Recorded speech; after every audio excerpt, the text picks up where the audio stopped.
Very good morning, dear students. So, I am again here with the new topic, inequality. So, in the last classes, we have seen about poverty and eradication of poverty or elevating poverty from India എന്നുള്ളതാണ്. അപ്പോൾ അതിൻ്റെ കാര്യങ്ങൾ എന്തൊക്കെയായിരുന്നു എന്നുള്ളതായിരുന്നു നമ്മുടെ കഴിഞ്ഞ ക്ലാസ്സുകളിൽ നമ്മൾ ഡിസ്കസ് ചെയ്ത കാര്യങ്ങൾ എന്ന് പറയുന്നത്. ഓക്കെ, സോ ടുഡേ നമുക്ക് നോക്കാവുന്ന കാര്യങ്ങൾ എന്തൊക്കെയാണെന്നുണ്ടെങ്കിൽ, നമ്മുടെ ഈ പോവേർട്ടിയുടെ പോലെ തന്നെയാണ് വേറൊരു പ്രശ്നം കൂടെ ഉള്ളത്. നമ്മുടെ നാടിന് ഡെവലപ്മെൻറ്റിന് വരുന്ന തടസ്സം കൂടിയാണ് ഇൻഈക്വാലിറ്റി എന്ന് പറയുന്നത്. സോ പെട്ടെന്ന് ഇൻഈക്വാലിറ്റി എന്ന് പറയുമ്പോൾ നിങ്ങളുടെ മനസ്സിൽ തോന്നുന്ന ചില ഡൈമെൻഷൻസ് ഉണ്ടായിരിക്കാം. മെയിനായിട്ട് ഇൻഈക്വാലിറ്റി എന്ന് പറയുമ്പോൾ നമ്മൾ പറയുന്നത് എന്തിനെ ബേസ് ചെയ്തിട്ടാണ്? ദാറ്റ് ഈസ് ഇൻകം ആൻഡ് വെൽത്തിനെ ബേസ് ചെയ്തിട്ടാണ്. ഇൻകം ആൻഡ് വെൽത്ത് എന്ന് പറയുന്നത് എല്ലാവരുടെ കയ്യിലും ഒരുപോലെയല്ല, അല്ലേ? നമ്മുടെ നാട്ടിൽ അതിൻ്റെ ഡിസ്ട്രിബ്യൂഷൻ നോക്കുകയാണെന്നുണ്ടെങ്കിൽ ഒരൊറ്റ ഗ്ലാൻസിന് നമുക്ക് നോക്കിക്കഴിഞ്ഞാൽ മനസ്സിലാവും ഇറ്റ് ഈസ് നോട്ട് ഈക്വൽ എന്നുള്ളത്. കാരണം അസറ്റ്സ് അല്ലെങ്കിൽ ലാൻഡിൻ്റെ ഡീറ്റെയിൽസ് അല്ലെങ്കിൽ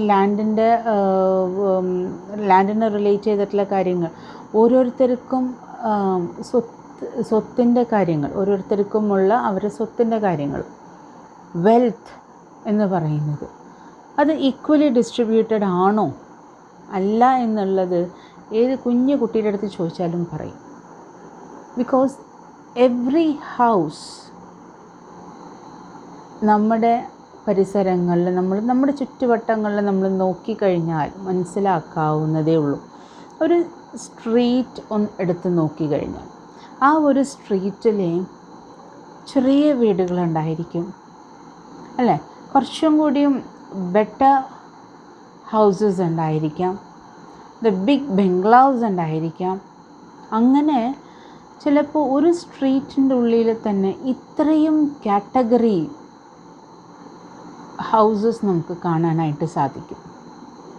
ഓക്കെ, പക്ഷേ when you go to foreign countries, അവിടെ ലാൻഡ് എന്ന് പറയുന്നത് ഗവൺമെൻറ്റിൻ്റെ കയ്യിലാണ്. Okay, the government decide how to build your own house. കാരണം അവിടെ നമുക്ക് സ്വന്തമായിട്ട് ഒരു സ്ഥലം മേടിക്കാൻ നമുക്ക് പറ്റില്ല. അവിടെ എങ്ങനെയാണെന്നുണ്ടെങ്കിൽ 50 years അല്ലെങ്കിൽ 20 years 30 years നമുക്ക് ലീസിന് എടുക്കാനേ പറ്റുള്ളൂ. So after that time period that has been handed over to the government. അങ്ങനെയാണ് അവിടുത്തെ സിസ്റ്റം എന്ന് പറയുന്നത്. പല രാജ്യങ്ങളിലുമുള്ള സിസ്റ്റം അങ്ങനെയാണ്. പിന്നെ അത് മാത്രമല്ല, അവരാണ് വീടിൻ്റെ അല്ലെങ്കിൽ ഏത് ടൈപ്പ് ഓഫ് സ്ട്രക്ചറാണ് ആ ഒരു പർട്ടിക്കുലർ ഏരിയയിൽ വേണ്ടത് എന്നുള്ളത് അവരാണ് ഡിസൈൻ ചെയ്യുക, അവരാണ് പ്ലാൻ ചെയ്യുക. So no street and no houses will be having their compound walls. ആരും അവിടെ കോമ്പൗണ്ട് വാൾ കെട്ടാൻ പാടില്ല. ദ സെയിം പാറ്റേൺ ആയിരിക്കണം വീട് എന്ന് പറയുന്നത്.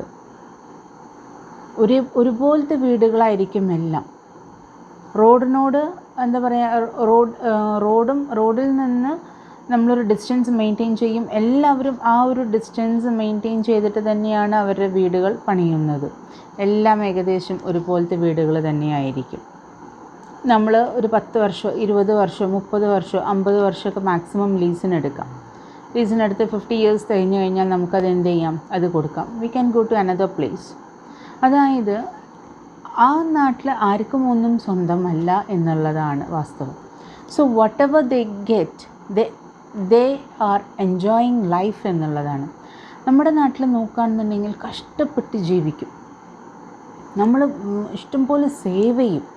ഈ സേവ് ചെയ്യുന്നതും കഷ്ടപ്പെട്ട് ജീവിക്കുന്നതും ലൈഫ് എന്താണെന്ന് പോലും നമ്മൾ എൻജോയ് ചെയ്യാതെ എല്ലാതും നമ്മൾ സേവ് ചെയ്തിട്ട് നമ്മൾ എന്താ ചെയ്യണമെന്നുണ്ടെങ്കിൽ നമ്മുടെ എല്ലാ സേവിങ്സും എല്ലാം കൂടിയിട്ട് നമ്മളൊരു വീടും അങ്ങോട്ട് നമ്മൾ ഇൻവെസ്റ്റ് ചെയ്യും.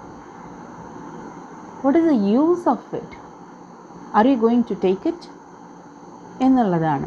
അപ്പോൾ അതാണ് നമുക്ക് പല രാജ്യങ്ങളും പഠിപ്പിച്ചു തരുന്ന ഒരു പാഠം. അതാണ്, നിങ്ങൾ വരുമ്പോൾ ഒന്നും കൊണ്ടുവന്നിട്ടില്ല, പോകുമ്പോൾ ഒന്നും കൊണ്ടുപോകാനും പോകുന്നില്ല, then why do you want to invest in this?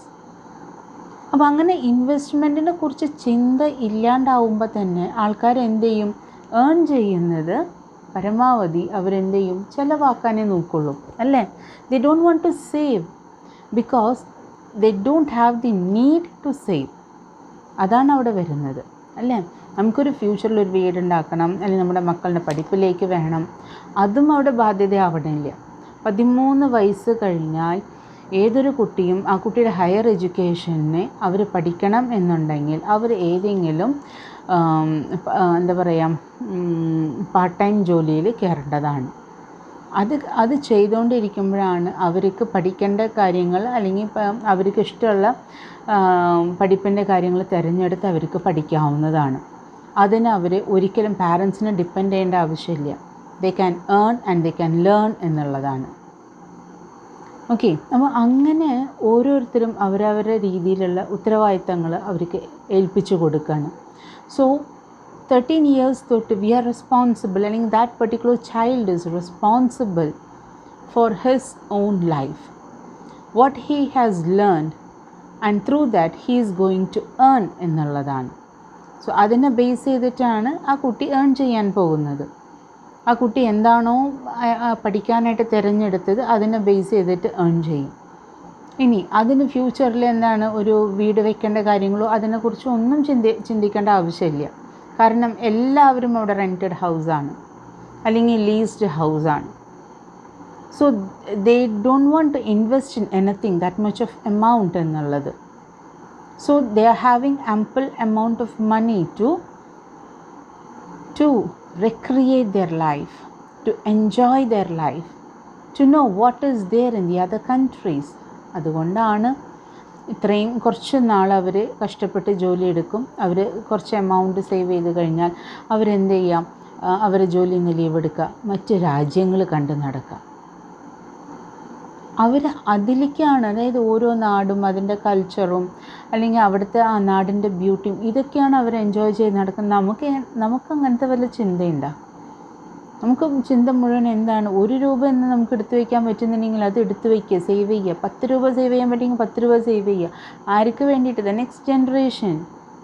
അതാണ് ഞാൻ തുടക്കത്തിൽ പാരൻറ്റിങ്ങിൻ്റെ ക്ലാസ്സിൽ ഞാൻ ഒരിക്കൽ പറഞ്ഞിട്ടുണ്ടായിരുന്നു. എൻ്റെ മക്കൾക്ക് ഓർമ്മയിലുണ്ടോ എന്ന് എനിക്കറിയില്ല. Don't give money to your and don't give money or don't give wealth to your children എന്നുള്ളത്. അതിന് പകരം അവർക്ക് കൊടുക്കേണ്ടത് എന്താണ്? give good experience, give experience to them. അവർ കാര്യങ്ങൾ ചെയ്യുന്നതിൽ നിന്ന് അവർ പഠിക്കട്ടെ, ജീവിതം എന്താണ് എന്നുള്ളത് അവർ അറിയട്ടെ. ഓക്കെ, സോ അപ്പോൾ നമുക്കൊരൊറ്റ നോട്ടത്തിൽ നോക്കുകയാണെന്നുണ്ടെങ്കിൽ നമുക്ക് പറയാനായിട്ട് പറ്റും വെൽത്ത് എന്ന് പറയുന്നത് ഈക്വലി ഡിസ്ട്രിബ്യൂട്ടഡ് അല്ല എന്നുള്ളത്, അല്ലേ? ഇവിടെ വെൽത്ത് എന്ന് പറയുന്നത് is only among the few hands, most of the hands are empty എന്നുള്ളതാണ്. അതാണ് സമൂഹത്തിലേക്ക് നോക്കുമ്പോൾ നമുക്ക് കാണുന്ന കാഴ്ച എന്ന് പറയുന്നത്. ഒരു വേറിട്ട കാഴ്ചകളാണ്, വ്യത്യസ്തമായിട്ട് കാഴ്ചകളാണ്. എല്ലാം ഒരുപോലെയാണോ? അല്ല, എല്ലാം വെവ്വേറെയാണ്, ഒന്നും ഒന്നിനോട് ചേരാത്ത പോലെയാണ്, ആരും ആരോടും മിണ്ടാത്ത പോലെയാണ്, ആർക്കും ഒന്നിനും സമയമില്ല എന്നുള്ള പോലെയാണ്. ഓക്കെ, പക്ഷേ ഞാൻ ഇത്രയും കാര്യങ്ങളിവിടെ പറഞ്ഞു. ഇൻഇക്വാലിറ്റി എന്ന് പറയുമ്പോൾ നമ്മുടെ മനസ്സിൽ എല്ലാവർക്കും ഓർമ്മയിൽ വരുന്നത് എന്താണ്? ഇൻകം ആൻഡ് വെൽത്താണ്. പക്ഷേ നമ്മുടെ വിഷയം ഇവിടെ ഇൻകമും വെൽത്തും ഒന്നുമല്ല. അതിനും എന്താ പറയുക, അതിനേക്കാളും കൂടുതലായിട്ട് നമുക്ക് ഇൻഈക്വലായിട്ടുള്ള വേറൊരു കാര്യമാണ് നമുക്കിവിടെ വരുന്നത്. ഒന്ന് social inequality and second one gender inequality. അങ്ങനെ 2 കാര്യങ്ങളാണ് വരുന്നത്, social inequality and gender inequality. So inequality has different dimensions. When people refer to inequality, more often than not, they are referring to inequalities in the distribution of income and wealth. അല്ല, നമ്മൾ mostly compare ചെയ്യുന്നത് with the income and wealth of the people എന്നുള്ളതാണ്. But modern economics, sociology and public policy give a lot of emphasis to other dimensions of inequalities. അപ്പോൾ modern economics തരുന്ന other dimensions ഉണ്ട്. നമ്മൾ income and വെൽത്തിനെ മാത്രം ചുറ്റിപ്പറ്റി നടന്നാൽ പോരാ, ഇവിടെ വേറെയും പല കാര്യങ്ങളുണ്ട്. അതിലാണ് ഏറ്റവും കൂടുതൽ ഇൻഇക്വാലിറ്റി വരുന്നത് എന്നുള്ളത്. Okay, so inequalities like social inequality and gender inequality. Of course, from the economic perspective, inequalities in the distribution of income and wealth are hugely significant. In most emerging economies, there are huge inequalities in the distribution of income and wealth. A globally accepted measure of inequality is Gini coefficient. According to IMF, India's Gini coefficient rose to 0.51 in 2013 from 0.45 in 1990 എന്നുള്ളതാണ്. Okay, so what do you mean by economies? എന്താണ് economies എന്ന് പറഞ്ഞാൽ? You would have heard about economics, but what do you mean by economies and diseconomies? അപ്പോൾ economies എന്ന് പറയുന്നത് നല്ല മാറ്റങ്ങൾ കൊണ്ടുവരുമ്പോൾ പല മേഖലകളിൽ പല മാറ്റങ്ങളും വരാറുണ്ട്.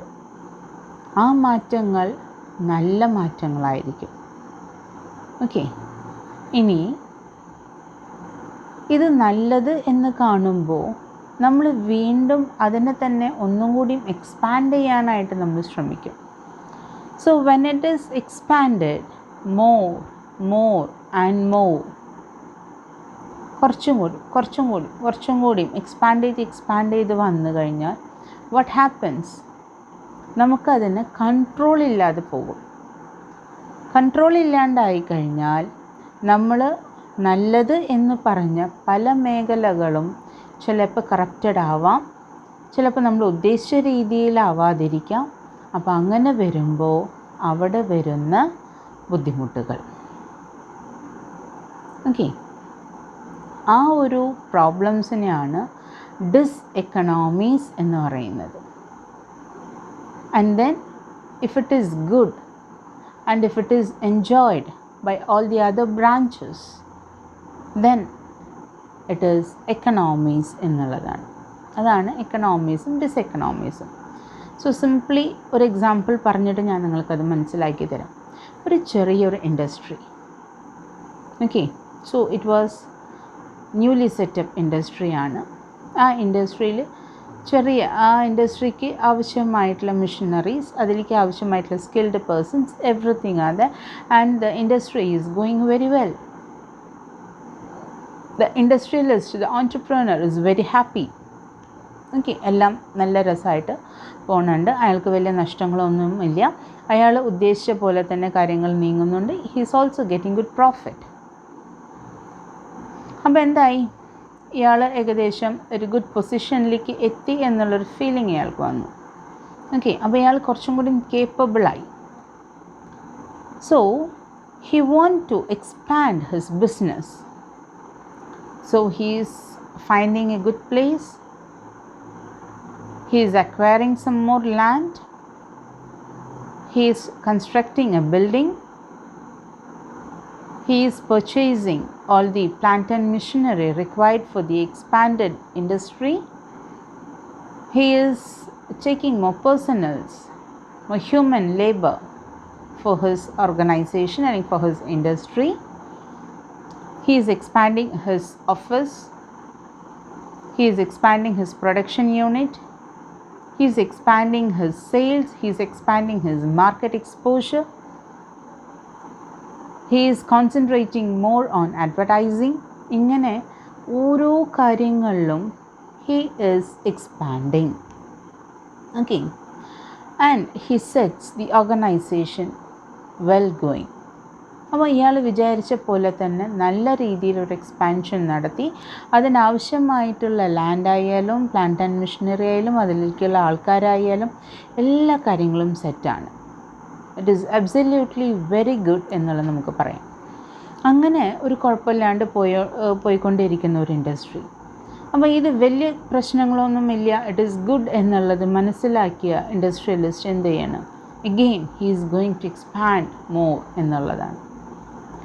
സോ അപ്പോൾ പ്രൊഡക്ഷനിലേക്ക് പ്രൊഡക്ഷൻ കൂട്ടാനായിട്ട് നോക്കി. അപ്പോൾ പ്ലാന്റ് ആൻഡ് മെഷീനറി വീണ്ടും 1-2 കൂടി പർച്ചേസ് ചെയ്യേണ്ടി വന്നു. അപ്പോൾ അങ്ങനെ വരുമ്പോൾ കുറച്ചും കൂടിയും ആൾക്കാർ ലേബർ ഫോഴ്സ് അതിലേക്ക് വന്നു. പ്രൊഡക്ഷൻ കൂടി തുടങ്ങി, റോ മെറ്റീരിയൽസ് കൂടുതൽ പർച്ചേസ് ചെയ്ത് തുടങ്ങി, ചിലപ്പോൾ കിട്ടാത്ത അവസ്ഥ വന്നു തുടങ്ങി. അപ്പോൾ അതിൽ നമുക്ക് എന്തെങ്കിലും ഒക്കെ ഒന്ന് അഡ്ജസ്റ്റ്മെൻറ്റ് ചെയ്യേണ്ടി വരികയാണ്. പ്രൊഡക്റ്റിൻ്റെ ക്വാളിറ്റീനെ എഫക്റ്റ് ചെയ്യാൻ തുടങ്ങി, മാനേജ്മെൻറ്റിൽ ഇഷ്യൂസ് വരാൻ തുടങ്ങി. അങ്ങനെ ഇവിടെ നിന്നും ഒക്കെ ആയിട്ട് ചെറിയ ചെറിയ ഇഷ്യൂസ് പൊട്ടിപ്പുറപ്പെടാനായിട്ട് തുടങ്ങും. സോ എക്സ്പാൻഡ് ചെയ്തപ്പോൾ വെൽ ആൻഡ് ഗുഡ് എന്ന് പറഞ്ഞ സമയത്ത് എല്ലാ ഡിപ്പാർട്ട്മെൻറ്റിലും ഇറ്റ് വാസ് എക്കണോമീസ് എന്നുള്ളതായിരുന്നു. എല്ലാവർക്കും അതിൻ്റേതായ മാറ്റങ്ങളുണ്ടായിരുന്നു. എവറിത്തിങ് വാസ് ഗുഡ് എന്നുള്ളതാണ്. But when it was going on expanding എന്നുള്ളൊരു സ്റ്റേജിലേക്ക് വന്നപ്പോൾ നമ്മുടെ കയ്യിൽ നിന്നൊക്കെ പോകുന്നൊരവസ്ഥയാണ് ഉണ്ടായിട്ടുള്ളത്. പല സ്ഥലങ്ങളിലേക്കും ഈ പറയുന്ന ഇൻഡസ്ട്രിയലിസ്റ്റിൻ്റെ കണ്ണെത്തുന്നില്ല, കോൺസെൻട്രേറ്റ് ചെയ്യാനായിട്ട് പറ്റുന്നില്ല, ബിക്കോസ് ഇറ്റ് ഈസ് ഹ്യൂജ് എന്നുള്ളതാണ്. അപ്പോൾ അങ്ങനെ വരുമ്പോൾ എന്താണ്, ഡിസെക്കണോമീസ് വരാനായിട്ട് തുടങ്ങി. ഓക്കെ, അപ്പോൾ ഇവിടെ നമ്മൾ പറഞ്ഞു വന്ന കാര്യം എന്താണെന്നുണ്ടെങ്കിൽ ചില മാറ്റങ്ങൾ വരുമ്പോൾ, ഇൻഇക്വാലിറ്റീസ് വരുമ്പോൾ വരുന്ന ദറ്റ് ഈസ് എക്കണോമീസ് ഉണ്ട്, ദറ്റ് ഈസ് ഡിസെക്കണോമീസ് ഉണ്ട്. ഇവിടെ നോക്കുകയാണെന്നുണ്ടെങ്കിൽ എമേർജിങ് എക്കണോമീസ് നമ്മുടെ പല കൺട്രീസിലും എമേർജിങ് എക്കണോമീസിൽ ഹ്യൂജ് ഇൻഇക്വാലിറ്റീസ് ഉണ്ടായിട്ടുണ്ട്. ഏതിൽ? ഇൻകം ആൻഡ് വെൽത്ത് എന്ന് പറയുന്നത്. ഇൻഇക്വാലിറ്റീസ് ഇന്ത്യയിൽ നോക്കുകയാണെന്നുണ്ടെങ്കിൽ ആർ ഹ്യൂജ് ആൻഡ് വൈഡനിങ്. ഏതെല്ലാം കാര്യത്തിൽ നമ്മുടെ ഇന്ത്യയിൽ നോക്കുകയാണെന്നുണ്ടെങ്കിൽ നമുക്ക് ഏറ്റവും കൂടുതൽ ഇൻഇക്വാലിറ്റീസ് ഉള്ളതാണ്. According to the World Wealth Report in 2015, India had 198,000 high net worth individuals, annual income over $1 million, with a combined wealth of $785 billion എന്നുള്ളതാണ്. At the same time, millions are living in poverty എന്നുള്ളതാണ്. എന്നാ അവസ്ഥ ആലോചിച്ച് നോക്കിയാൽ ഇന്ത്യയുടെ, അല്ലേ? എത്ര സ്വത്തുള്ള ആൾക്കാരാണ്, ഇന്ത്യയുടെ വെൽത്ത് എത്രത്തോളമുണ്ട്, ഇതൊക്കെ കാൽക്കുലേറ്റ് ചെയ്യുമ്പോൾ $785 ബില്യൺ വെൽത്ത് ഉണ്ട്. പക്ഷേ still million people's are living in poverty എന്നുള്ളതാണ്. In India, most of the data on income are derived from consumption and not income. Since most of the population is out of income tax database, most of the calculations such as NSSO are based on consumption expenditure data instead of income data. Okay, income data നോക്കുന്നതിനേക്കാളും consumption expenditure data ആണ് ഇവിടെ നമ്മൾ ഏറ്റവും കൂടുതൽ concentrate ചെയ്യുന്നത്. Most of the people are away from the tax. അപ്പോൾ income tax pay ചെയ്യുന്ന ആൾക്കാർ വളരെ കുറവുള്ളൂ. അത് ഞാൻ പറഞ്ഞു, ടാക്സബിൾ ലിമിറ്റിലേക്ക് വരുന്ന ആൾക്കാർ വളരെ കുറവാണ് എന്നുള്ളതാണ്. The growing income inequality in India has negatively impacted poor citizens' access to education and health care. In India, 90% of the workforce works in the unorganized sector. ഇന്ത്യയിൽ നോക്കുകയാണെന്നുണ്ടെങ്കിൽ 90% വർക്ക് ഫോഴ്സ് ആളുകളും ജോലി ചെയ്യുന്നത് ഓർഗനൈസ്ഡ് സെക്ടറിലല്ല, ഒരു അൺഓർഗനൈസ്ഡ് സെക്ടറാണ്. The unorganised sector is characterised by low wages. അവിടെ നമ്മൾ ഗവൺമെൻറ് ഫിക്സ് ചെയ്യുന്ന വേജസ് അല്ല, what the private company owners employers are fixing. അതാണ് നമ്മുടെ വേജ് എന്ന് പറയുന്നത്. And people are ready to work at very low wage എന്നുള്ളതാണ്. Long working hours, normal working അവേഴ്സിൽ അവരെക്കാളും കൂടുതൽ വർക്ക് ചെയ്യേണ്ടി വരും. Lack of basic services such as drinking water and sanitation. അവർക്ക് അവിടെ അവരുടെ എന്താ പറയുക ഓർഗനൈസേഷൻ അല്ലെങ്കിൽ ഇൻഡസ്ട്രി അവർ വർക്ക് ചെയ്യുന്ന ചുറ്റുപാടുകളും എന്താ പറയുക വളരെ ക്ലെൻലിനെസ് കുറഞ്ഞ സ്ഥലങ്ങളായിരിക്കാം. ബേസിക്കായിട്ട് അവർക്ക് കൊടുക്കേണ്ട എമ്യൂണിറ്റീസ് പോലും കൊടുക്കാത്ത ഇൻഡസ്ട്രീസ് ആയിരിക്കാം എന്നുള്ളതാണ്. Okay, and now we will see about the inflation trend in India, measurement and recent trends എന്താണെന്നുള്ളതും നോക്കാം. Inflation is a state in which the value of money is falling. അല്ലേ, ഇന്ന് രൂപ കുത്തനെ താഴത്തേക്കാണ്. അതിൻ്റെ ഗ്രാഫ് നോക്കുകയാണെന്നുണ്ടെങ്കിൽ അത് ആ പോയിൻ്റ് ചെയ്തിട്ട് പോണ പോക്ക് കാണണം. Okay, value of money is going down എന്നുള്ളതാണ്.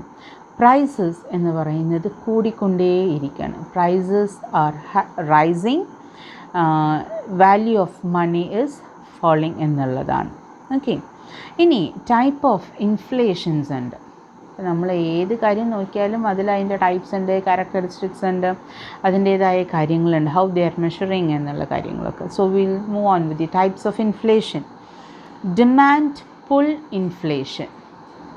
Okay, demand pull inflation is caused by an increase in aggregate effective demand for goods.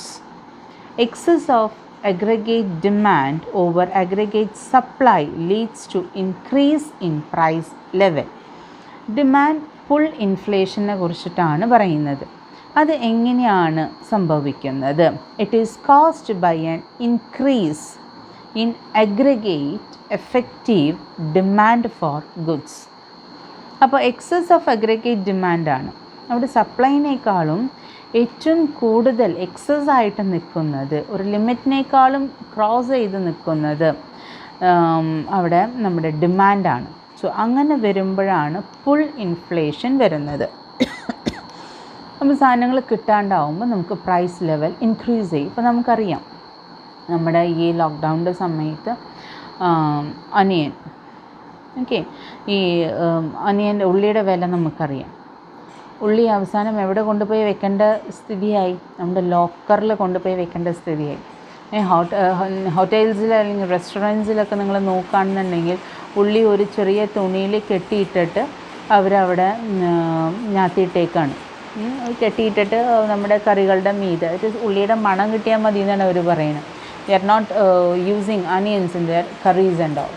Okay, so this is how they were protecting when the time the prices were going more than 100. 100 രൂപ 120 രൂപ വരെയും ഒരു kilo അനിയന് വന്നിട്ടുണ്ട്. Okay, കുറച്ച് നാൾ കഴിഞ്ഞപ്പോഴേക്കും നമ്മൾ കേട്ടു ടൺസ് ഓഫ് അനിയൻസ് ഓരോ ലോറികളിലും, നമ്മുടെ കണ്ടെയ്നർ ലോറികളിലെല്ലാം ഇതുപോലെ അനിയൻസ് നമ്മൾ പാക്ക് ചെയ്ത് വെച്ചേക്കാണ്, സെയിലില്ല. അത് കഴിഞ്ഞിട്ട് അതൊക്കെ അവിടേക്ക് നമ്മുടെ നാട്ടിലേക്ക് വന്നു. അവസാനം എന്തായി? കിലോന് എത്രയായി? 120 ഉണ്ടായിരുന്നത് ഇപ്പോൾ 20 മാത്രമായിട്ട് നമുക്ക് കിട്ടി തുടങ്ങി. അത്രയും റേറ്റ് കുറഞ്ഞു. ഓക്കെ, അപ്പോൾ നമുക്ക് എന്തായി? നമ്മൾ കാണുന്നതിലും നമ്മൾ നടക്കുമ്പോഴും ഇരിക്കുമ്പോഴും കറികളിലും എല്ലാ സാധനത്തിലും നമ്മൾ ഉള്ളിയിടും. അന്നേരം റേറ്റ് കൂടി കഴിഞ്ഞാൽ നമ്മൾ എന്ത് ചെയ്യും? 4 ഉള്ളി ഉപയോഗിക്കേണ്ടടുത്തൊക്കെ ഒരു ഉള്ളി അല്ലെങ്കിൽ ഉള്ളി ഇല്ലാത്ത കറികൾ എന്തൊക്കെ നമുക്ക് ഉണ്ടാക്കാൻ പറ്റുന്നുണ്ടെങ്കിൽ അങ്ങനെയാണ് നമ്മൾ ചിന്തിച്ചേർന്നത് മുഴുവൻ. ഓക്കെ, സോ നമുക്കിവിടെ വന്നിരുന്ന കാര്യങ്ങൾ എന്താണെന്നുണ്ടെങ്കിൽ, ഒരു പരിധി വിട്ടിട്ടുള്ള ഒരു ഡിമാൻഡ് വരികയാണെന്നുണ്ടെങ്കിൽ, സപ്ലൈനേക്കാളും ഡിമാൻഡ് കയറി നിൽക്കുകയാണെന്നുണ്ടെങ്കിൽ ഓട്ടോമാറ്റിക്കലി ആ പ്രോഡക്റ്റിൻ്റെ പ്രൈസ് ഇൻക്രീസ് ചെയ്യും എന്നുള്ളതാണ്. അങ്ങനെ ഇൻക്രീസ് ചെയ്യുന്ന ഒരു എഫക്റ്റിനെയാണ് നമ്മൾ ഡിമാൻഡ് പുൾ ഇൻഫ്ലേഷൻ എന്ന് നമ്മൾ പറയുന്നത്. സെക്കൻഡ് വൺ എന്ന് പറയുന്നത് കോസ്റ്റ് പുഷ് ഇൻഫ്ലേഷൻ ആണ്. Cost push inflation is A result of increase in cost of production. Increase in cost of production leads to increase in price level which results in inflation എന്നുള്ളതാണ്. അപ്പോൾ ഇവിടെ വരുന്നത് എന്താണെന്നുണ്ടെങ്കിൽ, cost of പ്രൊഡക്ഷനിൽ എന്തെങ്കിലും increase വരികയാണെന്നുണ്ടെങ്കിൽ അത് automatically price level increase ചെയ്യും. കാരണം നമുക്ക് റോ മെറ്റീരിയൽസ് കിട്ടാൻ എന്തെങ്കിലും ബുദ്ധിമുട്ടുണ്ടെന്നുണ്ടെങ്കിൽ നമ്മൾ എക്സസ് ആയിട്ട് പേ ചെയ്തിട്ട് വേണം റോ മെറ്റീരിയൽസ് പർച്ചേസ് ചെയ്യാനായിട്ട്. അപ്പോൾ അങ്ങനെ പർച്ചേസ് ചെയ്യുമ്പോൾ കോസ്റ്റ് ഓഫ് പ്രൊഡക്ഷൻ എന്ന് പറയുന്നത് നമ്മൾ ഉദ്ദേശിച്ച ലിമിറ്റിനേക്കാളും വിട്ട് എക്സസ് ആയിട്ടാണ് വരുന്നത്, ഓവർ കോസ്റ്റ് ഓഫ് പ്രൊഡക്ഷൻ ആണ്. So that will reflect in the price of the product എന്നുള്ളതാണ്. ഓക്കെ, അപ്പോൾ അങ്ങനെ price of the product increase ചെയ്യുമ്പോൾ അതും ഏതായിട്ട് മാറും? Results in inflation. ഇപ്പോൾ ഇൻഫ്ലേഷൻ എന്ന് പറഞ്ഞാൽ എന്താണ്? സാധനങ്ങളുടെ വില കൂടുന്നൊരവസ്ഥയാണ് നമ്മൾ പറയുന്നത്. ഓക്കെ, തേർഡ് വൺ എന്ന് പറയുന്നത് ക്രീപ്പിംഗ് ഇൻഫ്ലേഷൻ ആണ്. Creeping inflation is also known as mild inflation. Under this type of inflation, the price level rises at a slow rate. It has been pointed out that the price level approximately by 2% annually under creeping inflation. Creeping inflation il endha sambhavikkanenundengil price of the product എന്ന് പറയുന്നത് അത് rice ചെയ്യുന്ന രീതി വളരെ slow ആയിട്ടാണ് rice ചെയ്യുക. പെട്ടെന്ന് price increase ചെയ്യില്ല, പതുക്കെ പതുക്കെ, ദാറ്റ് ഈസ് 2%, 1%, ആ ഒരു മെഷർമെൻറ്റിലായിരിക്കും എവറി ഇയർ പ്രൈസ് ഇൻക്രീസ് ചെയ്ത് വരുന്നത്. ഓക്കെ, അപ്പോൾ അങ്ങനെ ഇൻക്രീസ് ചെയ്യുന്ന ഒരു രീതിയാണ് നമ്മൾ ക്രീപ്പിംഗ് ഇൻഫ്ലേഷൻ എന്ന് ഉദ്ദേശിക്കുന്നത്. Okay, and then walking inflation ആണ്. Under walking inflation, the price level rises faster, approximately by 5% every year. അപ്പോൾ ക്രീപ്പിംഗ് എന്ന് പറയുമ്പോൾ വളരെ സ്ലോ ആണ്. ഇനി വാക്കിംഗ് സ്പീഡാണ് വാക്കിംഗ് ഇൻഫ്ലേഷൻ എന്ന് പറയുന്നത്.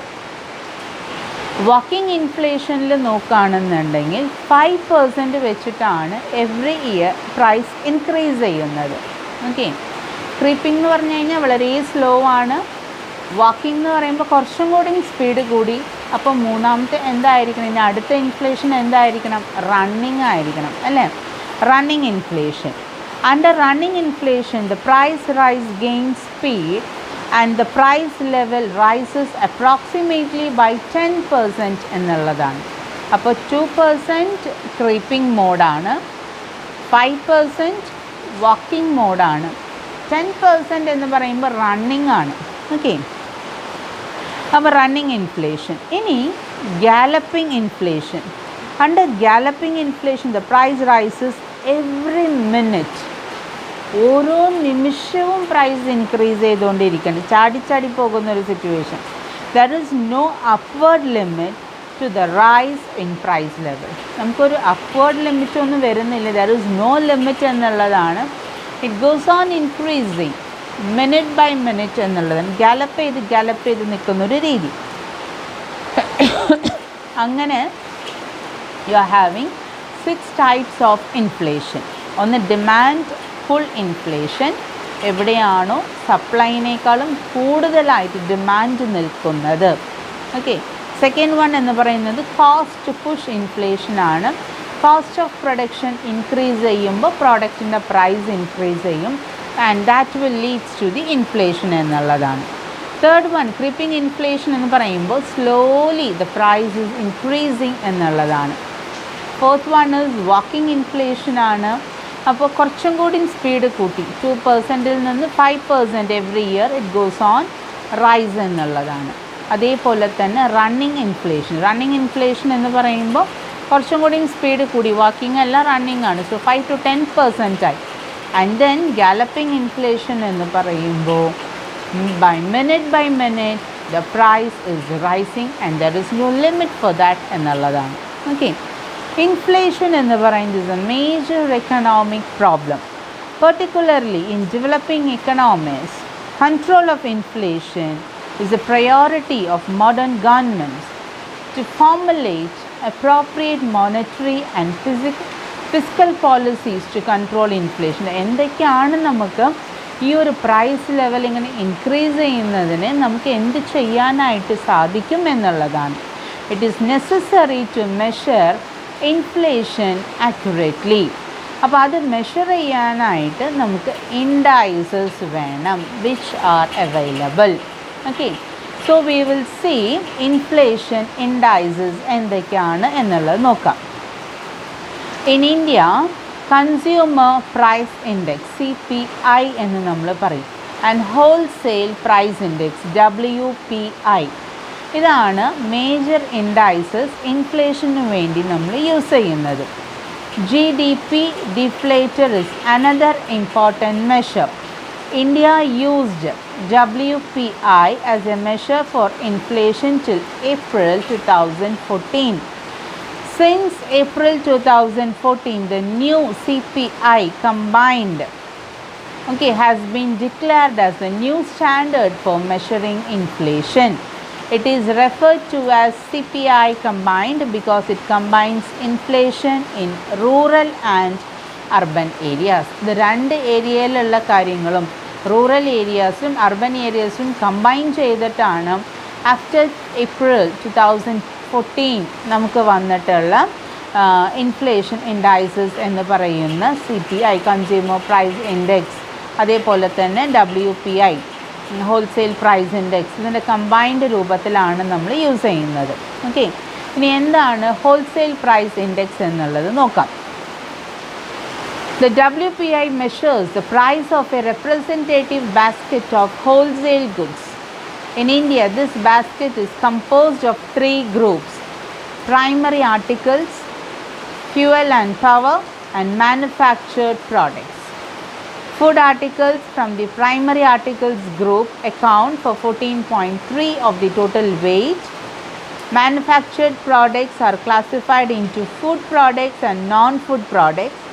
The important components of the manufactured products group are chemicals and chemical products, basic metals, alloys and metal products, machinery and machine tools, textiles and transport equipment and parts.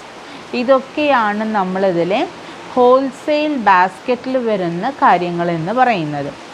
ഇനി അതിൻ്റെ base year and items വന്നിട്ടുണ്ട്.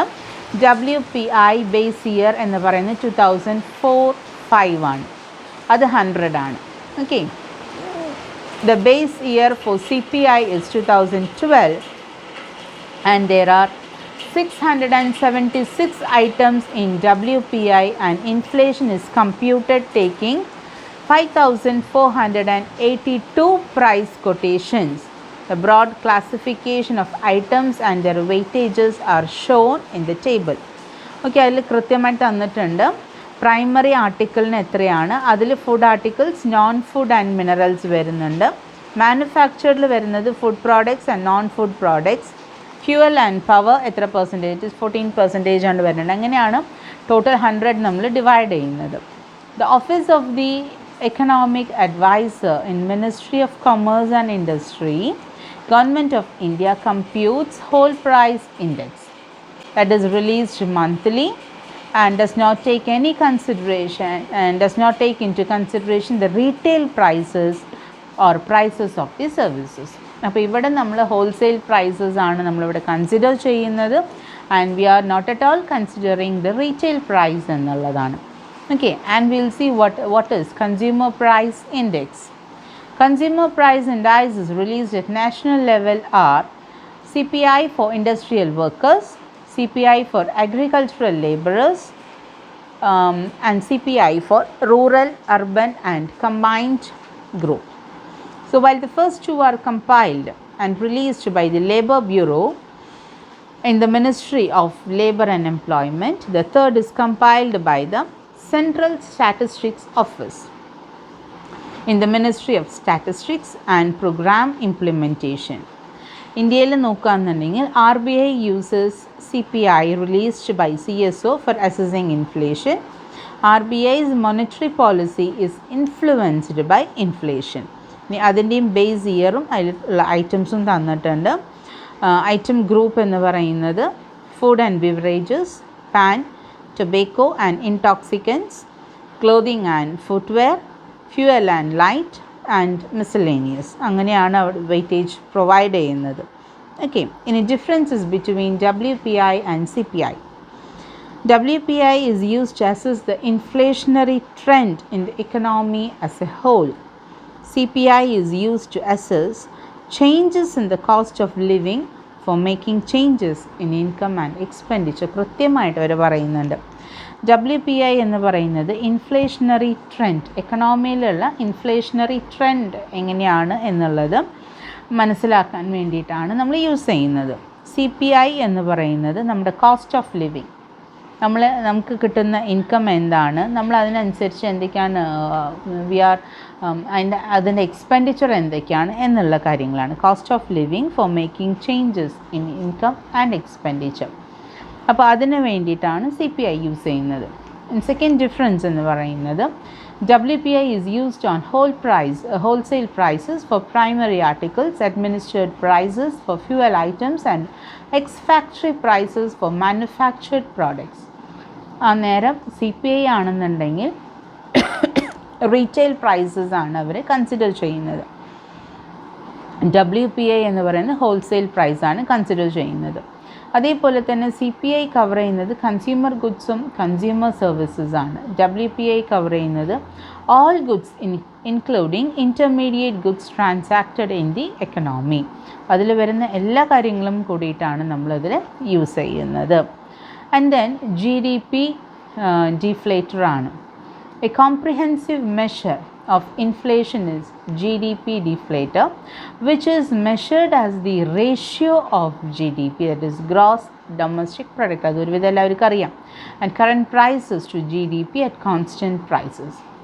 Since GDP encompasses the entire spectrum of economic activities including services, the scope and coverage of national income deflator is wider than any other measure. അതേപോലെ തന്നെ CSO releases this data. This measure is not widely used in policy since it is released only quarterly. അപ്പോൾ നമുക്ക് every quarterly നമുക്ക് statistical organisation data release ചെയ്യുന്നുണ്ട്. എങ്ങനെയാണ് അതിൻ്റെ price level, എങ്ങനെയാണ് GDP ഡിഫ്ലേറ്ററിൻ്റെ കാര്യങ്ങൾ എങ്ങനെയാണ്. ഇനി നമുക്ക് നോക്കാനുള്ളത് എന്താണ്, നമ്മുടെ recent trends in inflation in ഇന്ത്യയിലുണ്ടായിട്ടുള്ള ഇൻഫ്ലേഷൻ്റെ സമയങ്ങൾ എന്തൊക്കെയാണെന്നുള്ളതാണ്. In recent times in India, inflation peaked in 2010. അത് കണ്ടിന്യൂ ചെയ്തിട്ടുള്ളത് 2013 വരെയ്ക്കാണ്. Tight monetary policy and sharp decline in commodity prices like crude led to decline in inflation since 2014. അപ്പോൾ ഇതിലെ that is നമ്മുടെ inflation in പെർസെൻറ്റേജിൽ തന്നിട്ടുണ്ട്. 2008 നോക്കുകയാണെങ്കിൽ 8.32, 2009 10%, 2010 12%. അപ്പോൾ ഏറ്റവും കൂടിയതാണ് 2008 മുതൽ 2016 വരയ്ക്കുമുള്ള ഇൻഫ്ലേഷൻ റേറ്റ്സ് ആണ് തന്നിട്ടുള്ളത്. ഓക്കെ, 2011 നോക്കുകയാണെങ്കിൽ 8%, 12 9%, 13 again 10%, 14 6%, 15 5%, 16 4%. നമുക്കറിയാം ഇനി ചിലപ്പോൾ നമ്മുടെ ഈ എന്താ പറയുക 2020 നമുക്ക് നോക്കാം എത്രത്തോളം ഇൻഫ്ലേഷൻ റേറ്റ് വന്നിട്ടുണ്ടെന്നുള്ളത്. ഓക്കെ, 2017 നോക്കുകയാണെന്നുണ്ടെങ്കിൽ inflation has declined sharply. Okay, അതേപോലെ തന്നെ inflation rate in India average 7.6%, 0.6% from 2012 എന്നുള്ളത്. Decline in inflation has enabled the RBI to cut the repo rate to stimulate economic growth. Economic rate stimulate ചെയ്യാനായിട്ട് repo റേറ്റിലും അവർ മാറ്റങ്ങൾ വരുത്താനായിട്ട് തുടങ്ങിയിട്ടുണ്ട്. ഇനി നമുക്ക് ഇന്നത്തെ class ഏകദേശം ഇതോട് കൂടിയിട്ട് നമുക്ക് വൈൻഡപ്പ് ചെയ്യാവുന്നതാണ്. ഇനി നെക്സ്റ്റ് ക്ലാസ് എന്ന് പറയുന്നത് നമ്മുടെ എക്കണോമിക് റിഫോംസിനെ കുറിച്ചിട്ടാണ്. ഇന്ത്യൻ എക്കണോമി ഇറ്റ് ഈസ് 25 വർഷമായിട്ട് 25 years ഓഫ് എക്കണോമിക് റിഫോംസ് ഉണ്ട്. അതേപോലെ തന്നെ 1991 തൊട്ട് ഇന്ത്യൻ എക്കണോമിനെ കുറിച്ചിട്ട് പറയുന്നുണ്ട്. ഓരോ പ്രാവശ്യം വന്നിട്ടുള്ള റിഫോംസിനെ കുറിച്ചിട്ടുള്ള കാര്യങ്ങൾ Narasimha Rao and Manmohan Singh the great എക്കണോമിസ്റ്റാണ് കേട്ടോ. മിസ്റ്റർ മൻമോഹൻ സിംഗ് എന്ന് പറയുന്ന വ്യക്തി ആൾ പറഞ്ഞു ഡിമോണിറ്റൈസേഷനൊക്കെ വരുമ്പോൾ ഇതിൻ്റെ ആഫ്റ്റർ എഫക്റ്റും എന്തായിരിക്കുമെന്ന് വളരെ കൃത്യമായിട്ട് ആൾ പറഞ്ഞിട്ടുണ്ടായിരുന്നു. അപ്പം നമുക്ക് അതിനെ റിലേറ്റ് ചെയ്തിട്ടുള്ള കാര്യങ്ങളൊക്കെ will see in the next class. അപ്പോൾ ഈ ഒരു ഇതിൽ നമുക്ക് എങ്ങനെയാണ് നമ്മളത് മെഷർ ചെയ്യുന്നത്, നമ്മുടെ ഇൻഫ്ലേഷൻ മെഷർ ചെയ്യുന്നത് എങ്ങനെയാണ്, എന്തൊക്കെയാണ് എന്നുള്ള കാര്യങ്ങളാണ് നോക്കിയിട്ടുള്ളത്. Okay, so will see the remaining in the next class. Thank U.